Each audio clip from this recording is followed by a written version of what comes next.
Welcome to the Horrid Girls Do an Interview. I am Jerry Courtney Austin, and obviously Harley Bronwyn is not here today. She is off being a movie star, so she will be back. But I'm so excited because I got to interview Martin Macphail from Blitz, Berlin today about scoring films, horror films, their band, their how they started, and then also most importantly, Silent Night, Deadly Night, which comes out Friday, December 12th. And I am in my holiday gear. I hope that you can see this. I don't even know the framing anymore, but it says naughty. I'm on the naughty list.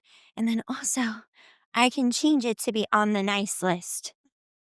But obviously, I am naughty because I am a horrid girl and we are thirsty, thirsty girls. So this was honestly such a delight. Martin is so freaking cool. It's really neat to hear how they approach, scoring a film, especially from getting the script and coming up with a vision and a vibe. And as I am currently in post-production on my horror comedy, I have realized how important and instrumental the score actually is. And so this was just honestly such a delight. So I hope you enjoy. Yay!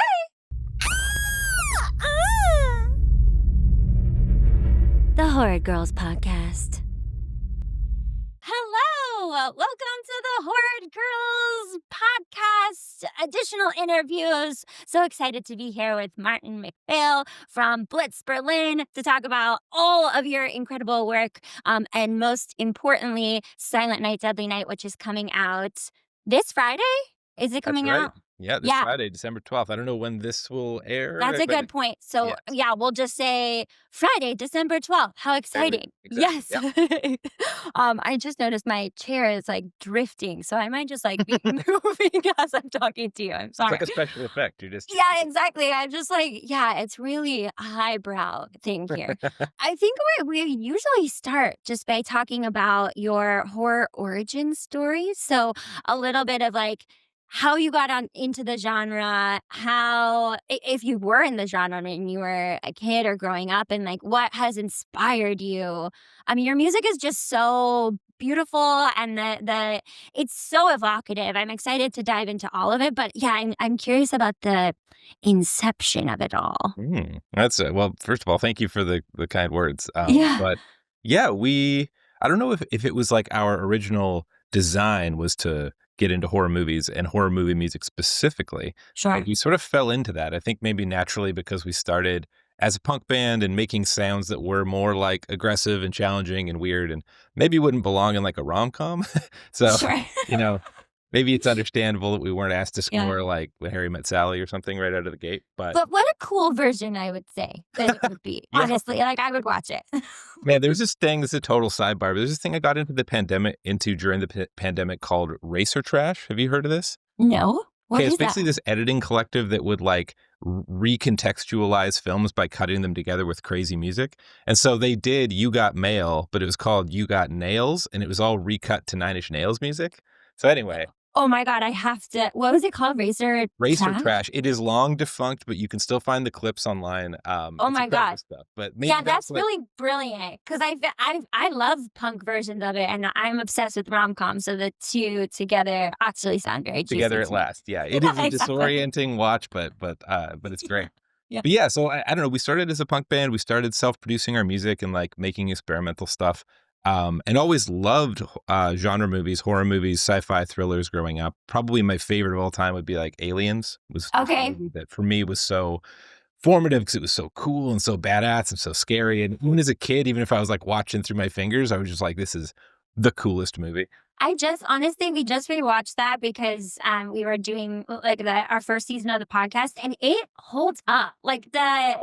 The special effects, the way that they created it, it looks like it could be modern. It's incredible. It's because it's all miniatures and it's all practical too, right? Mm-hmm. And then James Cameron's signature, which is the rear projection stuff, which is kind of like a proto green screen thing, but it looks so much better than green screen because it actually throws light onto the actors.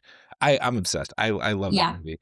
But honestly, growing up, we didn't think that guys like us that made our kind of music ended up doing music for movies. That wasn't really on our radar, right? We were trying to just be a punk band and play shows and of course, yell at kids on stage and so forth.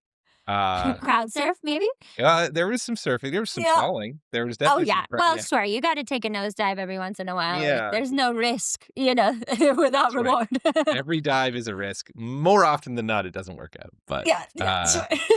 but yeah, so when we ended up getting a record deal back then, we were from the west coast of Canada. We moved to Toronto, which is kind of like the big deal when you're living in Canada, moving to the Mm. big smoke, as they call it in Victoria. Uh, and we kind of at that point ended up meeting people that worked in this world and being asked to take a chance and try scoring to picture and try making some of music in a different way, basically. So the first films that ever came to us were thrillers and horror movies and sci-fi stuff, Mm. probably because we're fans of that and our music naturally sort of uh, lent itself more easily to that kind of genre. But Yeah. it's ended up being such a wonderful experience because it's as I'm sure you know as well, this genre it really embraces outsiders. It really brings people Yeah. in and sort of like Yes. celebrates differences and celebrates new approaches as opposed to being like, oh, you're doing it the wrong way.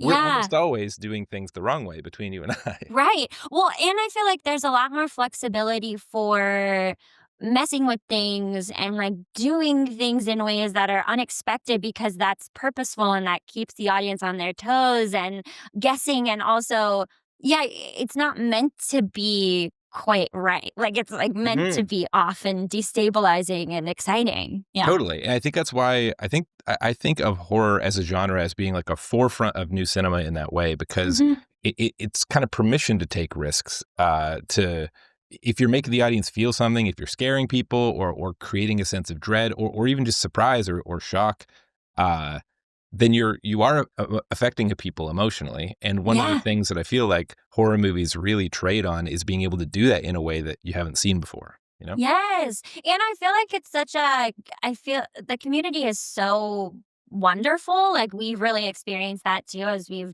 dove into the review world and the con world and such, like and I feel like it's because horror films evoke so much emotion, like, it's just, like, such and it's such a primal thing of, like, we're all scared to die, like, 100%. we yeah, so, it's like a connective tissue that I think gets right past our brain into our guts really, really quickly. That's a great read. I think that's really good insight. And yeah, I think it's something that maybe people who aren't horror movie fans or don't think they're horror movie fans get wrong about the genre is Yeah. thinking that it's all about just like violence or being gross or coming out feeling dirty or something. And sure, there's some films that aim to create that, but it's more about catharsis. And that is something that like as an audience is really cool to experience together is this like these unstoppable odds, this horrible violence.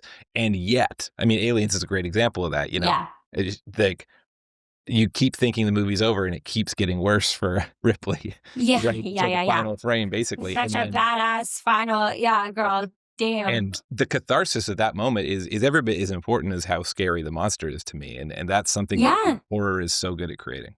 And also, the commentary along the way, right? Like, I think and I've talked about this a lot of, like, horror can inject a lot of pretty intense, horror commentary on the world, on, relationships between people and things that, I think because people are focused on the horror aspect, like, we're not focusing on those elements, and so there's a lot more permission to get a little divisive and like, Yeah. start to poke at people in various ways. 100%. I think it's grounds for some boundless creativity, but also for really creative social commentary. Yeah, And exactly. I think it's a benefit. Uh, some people working the genre long term might call this a curse, but I generally think it's a benefit that the budgets are smaller a lot of the time in horror Sure. movies because Yeah, it permits that kind of risk. If you're spending $100 million on a movie, you don't want to offend anybody. You want to make something that exactly. appeals to all demographics or whatever. Yeah, Whereas horror throws that out the window right off the gate. It's like, right. this isn't for everybody. This is And we're for going to offend a lot of people. if anything, that's great marketing. I mean, Yeah, yeah, yeah, you're we've done a seeing good that right job. now with Silent Night, Deadly Night. Their marketing team is doing such a good job. The Yes. dialogue around that movie is wild to see. Yeah. Yeah, so excited to dive into that. I just wanna dive into a little bit of more of your other work too, of just maybe the first horror film that you guys did or your one of your favorite projects. Sure. Just because. And we'll talk about this with Silent Night, Deadly Night, but I think what you guys do so brilliantly is, like, meld familiar sounds, familiar types of music or genre that I know, but then it's like distorted or it's Mm. minor keys or it's like off in some way. So it feels familiar and yet also really haunting and troubling to my system.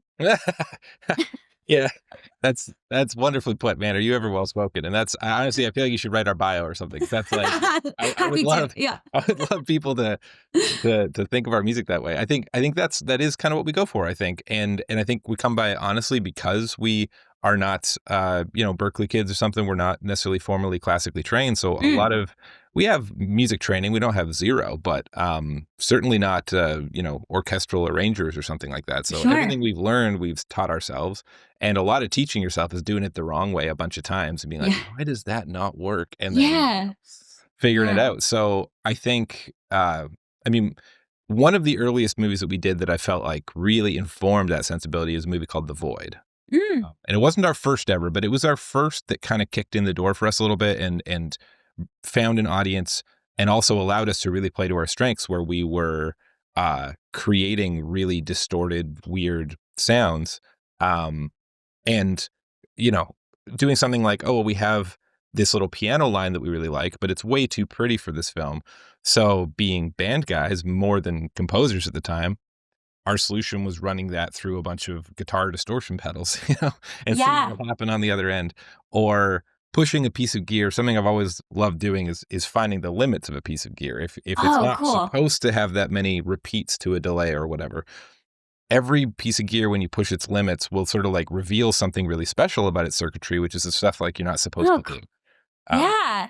so I think I think we come by doing things the wrong way, honestly, and Yeah. but we've ended up really embracing it because I don't know. There's a lot of honestly fantastic composers in the world who would do a great job scoring any film that we've been up for. So uh, we have to just play to our strengths and what sort of like gets us excited, and that's definitely a big thing. Yeah, absolutely. I love this idea of playing to the limit of something too, because I do feel like, I mean, I feel like storytelling in general is talking about that of like the limits of humanity, the limits of our emotional capability, of our connection, of our, and horror specifically also is like the limits of what's possible Sure. for human beings, for like, Mhm. that last moment up until death, right? Like everything leading up to it. And so that's such a cool way to put it. And so I'm curious, like when you get a film, then what is your process of diving into the nuances of, what creating specific sounds for that specific film or specific moments? Yeah, with when we get a film originally, it happens in all different ways, but the way that we prefer the most, the best way, is when we get to start at the scripting phase. So Mm, we'll just literally be shown a script, maybe not even a finished script, so we can get to know the characters and the situations, the overall sort of like storytelling sensibilities of this writer director, and begin to experiment at that point with kind of a blank canvas. Not totally blank because there sure. is the page, but Yeah. there's not like temp music or a bunch of I don't know, lighting and editing choices that have already been made that then Right. we're trying to match. That certainly happens too. But when we get to write to a script, then we get to pull from kind of concepts more than direct audio or visual references, which is Interesting. a fun space to writing. So, when you're writing or you're creating, I'm sure yourself as an actor as well, like there's when you're in that space and you're playing and you're trying to come up with something new, Yeah, thinking conceptually is like a really great place to start when you're not trying to absolutely. think about this specific thing that you got to do. You're just trying to create an emotion. You're trying to figure out how you feel about what you're Yeah. exploring. So that's always where we start, and we try to look for touchstones within films that are going to be kind of like an anchor for us. Mm, yeah. So every film has its own thing. The Void that I just mentioned, it's a cosmic horror film. So there is this kind of Okay. going through layers of hell until you meet the old ones, so to speak. It's got that Lovecraftian thing to it. Yeah. So that emotionally, that like unknowable horrors of the ancient universe was like, okay, we got to really make something that if you close your eyes and you're experiencing it, it Oh, feels like we're piercing the veil in vast. some way. Yeah. Cool. So with, Yeah. with each film, there's an entry point we try to find that way, and something that is really fun about working as a band with the three of us is that we'll all have different ideas of what that is. And so we're bringing ideas to the table and we're jamming together and writing. We end up all having different ideas of how to get there. And then I think we get there in a much more interesting way than any of us would have done on our own, you know? Yeah, that's so cool because it's like the collaboration. And you guys have been working together for so long. I imagine there's like a shorthand or an understanding of like, oh, yeah, this, and then that's so And cool. is there ever, if you were to listen in on one of our conversations with collaborating, you'd just be like, what are you doing? Like, Yeah. none of those words are in the English language, you know? Right, It's all, right. it's things that we know exactly what they mean.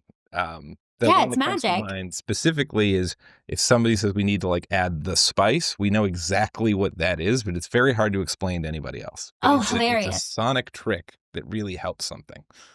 So, Sure. Okay, I love that. Yeah, that makes a lot of sense. yeah. Um, that's so fun. I actually just directed my first short film, and we're in the score phase, the sound design, and I think I've taken it for granted up until this point. I'm just like, the score is everything. Like, like, even playing with different elements, I'm like, "Oh, I thought this moment was funny, and I'm going to make this moment funny." But listening to different things, I'm like, "I could make it anything. I could make it scary, I could make it terrifying, I could make it, heartfelt emotion." It'll be weird maybe with the thing that's happening on screen, but also my brain just listening to the music is like, "Well, that's what this is now," you know? And so I found like it is every part of the filmmaking process is crucial, right? But man, the score I think really makes or breaks how an audience is feeling and moving through the material. I 100% agree. I mean, of course, I would Yeah. agree. It's very self-serving, but no, you're right. And the wonderful thing about experimenting the way that you're talking about is sometimes you find that playing against what's on screen Yes. and doing something you're like, oh, that'll be so silly. You end up there's like a what would you call it? Like a syntax happening almost Yeah. between the performances and between score that shouldn't go with that, and it can Right. create a certain melancholy or a certain unease or whatever you're going for. Yeah. Um, that's the fun part about experimenting is a lot of times taking a big swing like that, you can end up somewhere and be like, "Oh, Yeah. I can't explain why this works, but it works. It's making me feel something." Yeah, it makes me feel something. Let's dive into Silent Night, Deadly Night, Mm, because there's so many moments that I want to hear about your process with that and how early y'all came on to the project. mhm. And two things that really stuck out to me. One was this melding of these holiday sounds. Sure. I think the movie in general to me is like such a dark version of Christmas and the holidays, and, like, even the way it's shot, like, the music underneath it, again, it's like these distorted, familiar, happy sounds that just feel, like, bad, like, my body is having a bad time, and so that's so cool, and then also playing with there's this scene where he's in, like, I don't know if it's the supply closet or, like, the office room, and there's, like, this, like, "Womp, womp, womp," and then a rustling of, uh, like, almost like a Christmas tree or, like, trees or something, and I was like, "That's so cool, that makes no sense," but also it's, like, so evocative of what I associate, and also now I'm terrified. Like, it was just such a cool, juxtaposition moments of the same thing of, like, playing with that syntax of, these are familiar, but now I'm being put in this context, and now I'm off kilter or, I know something Yeah. is wrong. Yeah. That's great. I mean, I love that. That I think that's what we were going for, I think. I mean, it sounds like Yeah. it made you feel those things. That was part of our approach to this one for sure was figuring out how to approach familiar holiday sounds and Christmas sounds. But then yeah, distort them or pitch them, stretch them out, whatever audio tricks we can do to just make them sound still maintain some amount of familiarity, especially in Mhm. like the core of your brain that you're like, oh, that's familiar, but it's just a little wrong. Yeah. Um, that was so much of the game on this film tonally. Once we had done the theme writing and figuring out the melodies for each character, it became a tonal approach of, I mean, there's a lot of things. I think that rustling you're talking about, I think technically is just sleigh bells, like straight up jingle Is bells, it? but it's just Wild. pitched and distorted in a way where it doesn't sound anything like that. Yeah. It There literally are sounded like a Christmas tree rustling. like, to Amazing. me. Yeah, I'm trying that's to what think of the my brain specific sound decided. right now. It might actually be because I'm reminded now that there are actually a lot of like pine and cedar Yeah, branches in there as well, but that's what it used in kind sounded of a like. percussion way. So it could be that. There you go. Yeah. Yeah. So that was a fun experiment because the way we talked to Mike about it in the first place, and we did get to start on this one Cool. on the scripting phase long before they went to camera. And reading the script and talking to him, it was kind of like we want to be aware of what this film is doing. It's not just a horror movie with a Christmas aesthetic. It Right. is a Christmas movie, which I think Yeah. maybe after watching it, you would agree. It is a bit of a Hallmark love story. I mean, it's a Yeah. guy comes to a small town and there's a love interest, and it's legitimately, I think, very cute. Like you feel for the characters and Yeah. all this. You're right. They But did then a it's great job, yeah. told through this lens of, yeah, it's for sure it's a horror movie. So we wanted to come in sort of Christmas first and then find the horror within that, as opposed to just making a scary score and then like throwing in some extra stuff. Yeah, Uh, totally. so yeah, that was part of the DNA of the film for sure. Yeah, I love that. Um, yeah, there's something really cool. Can you talk about this idea of making a melody for each character, and specifically the 2 leads? Because there's a very clear tone for each of them, and it's really specific, and I think that that's I don't know, that's not something that I hear about a lot, and even with my film, we've been talking about, like, yeah, what does each character sound like? Mhm. And I think as actors, I think about that, but, now being in the director side or even as a viewer now consuming, I'm like, "Oh, whoa, everybody does have a specific soundtrack." Yeah, I mean, that's my favorite way to write, and not every film and not every score is done that way necessarily. There are Yeah, some that are more tonal and more about creating a mood and are sort of like almost like anti-theme writing. But the stuff that I grew up on, the stuff I love deeply, whether it's Aliens that we spoke about, or yeah, obviously the big examples from when we were kids, like Star Wars or Indiana Jones or Jurassic Park or any of these that you can walk out of the theater humming the melody that's associated with, part of the film. That's always the goal for us. So with yeah, horror, you tend to have to be more minimal most of the time than a John Williams approach where you can sure. just have like big melodies that erupt in the orchestra. I mean, we did a film earlier this year called Deathstalker where that does happen regularly. There are, Nice. which was a Yeah, lot of fun. But most of the time, like with Silent Night, Deadly Night, we try to sneak in those melodies so there is that familiarity. It feels like an extension of what that character's about and makes you hmm, maybe feel a little closer to them emotionally, but without being so obvious about it that it feels like we're just throwing melodies in your face. We still have to totally. make sure it feels like the mood of the film. So it's a bit Yeah, of a trick, but I'm glad to hear that stood out to you. That's something, especially for Pam and Billy, that we really tried to give them. Pam and Billy and the Snatcher, we really tried to give each of them totally. their own sonic world. Yeah, yeah, I found it really interesting. I think that, like, even it's not a dystopian world, but I think when I think about Christmas movies, like, A Christmas Story comes to mind, and to me, I know it's such a classic, but it's it's not like a happy movie. Like, it feels very, like, middle America to me, and it feels very much like disgruntled childhood and, like, Sure. family dynamics, and I feel like this movie takes that feeling, which I already feel uncomfy in, right? Because it just feels very real, and then this turns the dial up Yeah. a lot, like Yeah. 1,000%, you know? Totally. Yeah, in this, like, really beautiful, haunting way. I mean, I think you nailed that. That I think there is something about Christmas movies and about Christmas time in general that has a darker side to it, Yeah, and it could be a creepy or a scary side, sure. Like, and obviously this movie goes really hard on that. But I think even if you're not going there, there can be a little melancholy. For some people, it's a sad time of year. But even if it's not, even if you yeah, are having a good time with your family and you are happy and fulfilled at that moment, there's always that moment for me, anyways, in the holidays where like everybody's kind of going to bed, everything's yeah, wound down, but all the Christmas lights are still on and everything's very yes, still outside.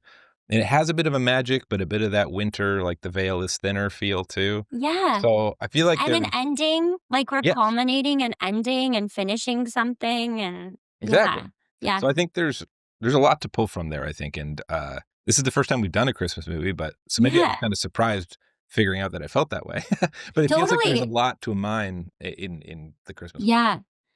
Um, And just one, I'm curious how you approach the death scenes here. Like the kill scenes are outrageous and crazy, and so I'm curious how you all approach that and what was thematically what you were going for, maybe with each Mm. different one because they certainly escalate as you go. Certainly they do. I mean, Mhm. one of the interesting things about this film and the approach to it is that so much of our job was creating the tension and the build up to those moments. Right. And then when the actual violence is happening in the movie, there's very little score a lot of the time. We'll pull Right. back maybe a few accents, but really let what's on screen doing the talking. I mean, they've shot it so well. Yeah. There's no need for the music to be like, it's scary, remember? Like Yeah. you can just take a rest Yeah. and what's on screen will scare you. So we a lot of time it was about building up the tension. Got it. One of the big things that we had to unlock early on was the whole uh, Billy suiting up theme that comes back. Yes, You know, it's grab. so cool. I love that So part of thank it. you, thank you. Yes. And so what you'll notice a lot of the time in the movie is there's those bits which really set this, oh man, something bad is going to happen. But then when it gets into it, there'll either be very little music Yeah. or there's a lot of use of just like a Christmas needle drop. So it'll be like the actual, sign or song Silent Night or something will come in Yeah. to Yes. sort of, I think that's something that Mike is kind of a genius with is having the music at times, like we were just talking about, sort of play against what's on screen. Right. So a lot of times Yes. it's not a big scary cue. It's a toe tapping Christmas cue while Yeah. insane things are happening. So Right. The like huge massacre. There's like a lovely like melody that's happening. Yeah. yeah, Christmas bell. exactly. That big sequence in the middle that everybody's talking about is Yeah. yeah, we do all of the build up to that is us, all the tension, everything that comes after. But for that part, it is just like a toe tapping fun Christmas Yeah. song that is not Yeah. ours. So Yeah. that It's was very good. yeah, that was something we identified early on is we don't want the score to ever get hokey. When Totally. those sort of hokey moments happen, it'll just be pre-recorded music, and the score Totally. will sort of live in its own world where it feels more emotionally attached to Billy. Makes sense. Yeah. Well, in our last couple minutes, I'd love to here at the Horrid Girls, we rate horror by thirst, thrills, and nightmare fuel. And so we have three really highbrow metrics that we use. And I would love to see how you think Silent Night, Deadly Night stacks up for everybody watching. Interesting. Okay, I might need Yeah. more information on how I'm these going to tell you what the metrics are. yeah. I'm going to set you up for success here, I promise. Love So the first one is the prairie dog beater. So it goes along with what we were just talking about, which is like jump scares. How much are you going to shit yourself in this film? Is the poop coming out on the seat or is it just like peering out like a little prairie dog? Is it staying in that butthole? Um, Perfect. Yeah, okay. yep. Understood. Yep. Okay. So what do you think in terms of prairie dogging, Mm.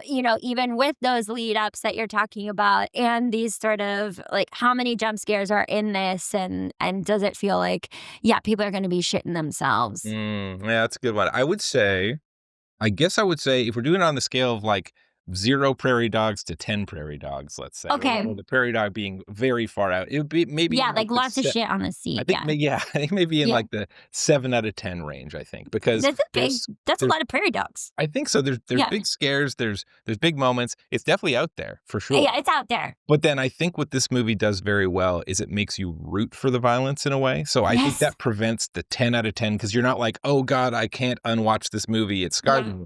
That's not really the feeling. By the end of it, you're like, hell yeah. Yeah. So Yeah. that dog is back in and you feel pretty good about yourself. Yeah. Yeah. Your stomach is like rock hard and you got those abs and you're Yeah, like, you're really gonna have to go yeah. when you get home. But in the Yeah. theater, you're probably safe.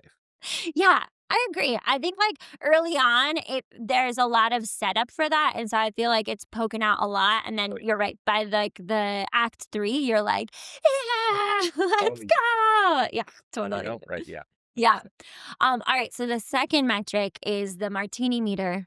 Mm. So this is also highbrow. How bangable is the villain? Mm. How many martinis? What kind of drink would you need in order to bang the villain? And actually, I think it's an interesting question. We don't have to do any spoilers, but like, who is the villain? Hey, that's a good question. Yeah, and how bangable are they? Well, to avoid any spoilers, I feel Yeah, like the main bangable villain, perhaps in the yeah, film, would be Billy to talk about. Billy, yeah, I think that most people would agree. I think that Rowan is a handsome man, but also like not yeah. too handsome, not in like an annoyingly handsome way. He's like No. a little bit, I don't know, would you say boy next door or something? He's kind of He kind adorable. of, yeah, he's very boyish and like, yeah, he feels like that kind of nerdy kid who didn't Yeah. get a lot of attention. He's Yeah. got the charm and the Yeah. nice, like cute smile and all that stuff. So I would go, yeah, probably a 9 out of 10 on that one. That's Yeah. definitely. I think I don't really think you would need anything, but I would enjoy like a little bit of eggnog, I would say, just to like to make it a little bit more fun. I will say when he goes into Santa mode, Mm. I'm into it. Well, yeah, right? I Yeah. mean, isn't this there's something there, him There's being this, something like, this there. cute guy is hard to go, but then he's got a switch that flips, but also Yeah. his violence is kind of righteous in this film. It's not It creepy. is. I mean, it can be creepy, but for the most part, it feels very justified, so you're kinda Yes. like, "Yeah, that's a cool guy." So Yeah, it's like the way and he often has like an axe. And I was noticing like how much he gets sprayed with the beard, particularly gets these beautiful little like sprays of blood. I don't know. I said beautiful and now I feel creeped out myself. But there is something like evocative about it where I'm like, by the end you're like, yeah, I don't know. Yeah. yeah, yeah, Yeah. 100%. So I Yeah. think bangable, 100%, yes, absolutely. Yeah. And then the last one is the nightlight meter. So, how many nightmares is this going to give you? Mhm. Are you going to need a nightlight? And I think this comes along with the score. I think like that, the music particularly can linger.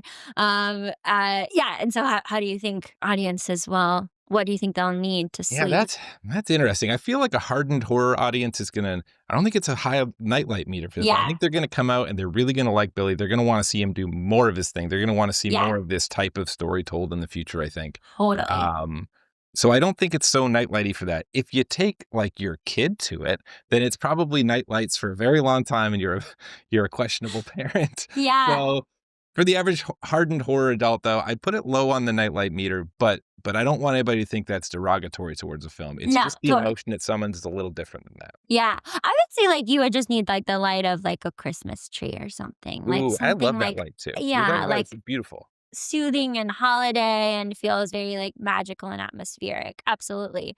All right, amazing. And then just last question for you. What would be your dream way to die in a horror movie? And maybe let's add an additional element of like what would be your score or soundtrack as you do this death? Oh, that's pretty good, actually. That's really Yeah. good. See, I grew up loving 90s action movies. Like my brother and I, that was regular viewing in my household. We had the VHSs and the DVDs of like Commando and of Predator and all this Nice. sort of stuff. So I think the dream would be to be killed by Arnold Schwarzenegger in a movie. Okay. You're some like kind of hateable, skeezy villain who maybe like has kidnapped somebody or whatever. And Totally. then Arnie, maybe either blows you up with a rocket launcher or like tosses you off a building with his raw strength, like some really, Yeah. and then says a cool line, Yeah. Yeah. like I iced a guy or something like that. Yeah. That Yeah. Yeah. is- So I think that would be the dream, and then the score to go along appropriately with that kind of thing would be to pause at that moment to absorb the death and get his line, but then as Sure. soon as he says it, we're off into some like adventure score where it's like, and Amazing. he's gonna keep on killing and we're gonna love it, Yeah. So Yeah. Yeah. that would be my favorite, I think. Yeah. I love that. I hope you get to experience that on set one time, just as like a little nugget for fans and just Yeah, for you know fun. what? I have not had any on-screen deaths in anything we've scored, so I'd say it's about time. Yeah, it's about time. I would say so too. Well, this has been delightful. Thank you so much for chatting with me. Silent Night, Deadly Night comes out December Mm. 12th in Yes. theaters. And I Yes. also want to mention that on December 12th, not only is it in theaters, but also the full soundtrack is out the same day. Oh, Yeah, from Lakeshore amazing. Records. So you'll be able to hear all the music we were just yapping about is same day and date. Yeah. Amazing. And that's available wherever you listen to Everywhere. music. Everywhere Amazing. you can find music, you will find it. Okay, perfect. And then, if people wanna find you or Blitz Berlin, where can they check you out? If you just I mean, the nice thing about having a band name like ours is it's really easy to find. If you Google Yeah, that, we're the only thing that comes up. There is a totally. clothing store in Berlin that also might come up, so you should be able to weed through that pretty easy. Yeah, I don't know, we're on Instagram and all this stuff. Blitz Berlin is the handle. So yeah, amazing. you'll find us pretty easy. Come say hi. Cool. This has been awesome. Thank you so much. Thanks for having me, Jerry. This was wonderful. What a great chat. Yeah, this was great. Thank you.